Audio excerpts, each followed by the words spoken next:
हाल ही में B are Chopra की महाभारत के उस एपिसोड की खूब चर्चा रही जिसके एक सीन में भीष्म पितामह के बगल में लोगों को कूलर दिख गया। इसके बाद तो महाभारत पर मीम्स बनने शुरू हो गए। लोगों ने यह कहकर ट्रोल करना शुरू कर दिया कि द्वापर युग में भी 21वीं सदी का कूलर होता था। हालांकि लोग जिसे कूलर समझ रहे थे वो असल में एक पिलर था, जिसकी तरफ बाद में बहुत से यूजर्स ने ध्यान दिलाया।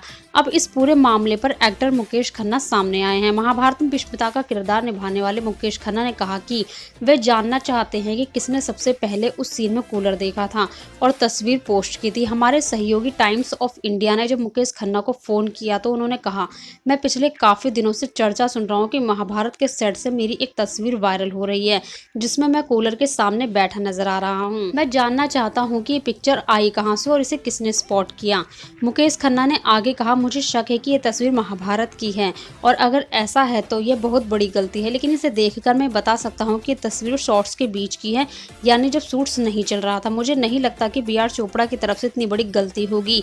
वह महाभारत के निर्माण और एंडिंग के दौरान हर चीज पर बारीकी से नजर रखते थे। हालांकि मुकेश खन्ना ने आगे कहा कि वे सेट पर शूट के दौरान कूलर का इस्तेमाल किया करते थे। उन्होंने बताया कि हम फिल्म सिटी में शूटिंग करते थे जो पूरी तरह से एयर कंडीशन थी।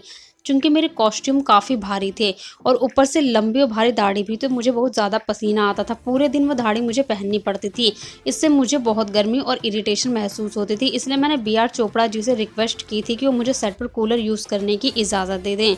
मुकेश खन्ना ने आगे कहा कि दाढ़ी ऐसी थी कि शूट खत्म होने के बाद भी मुझे उसमें आफत महसूस होती थी।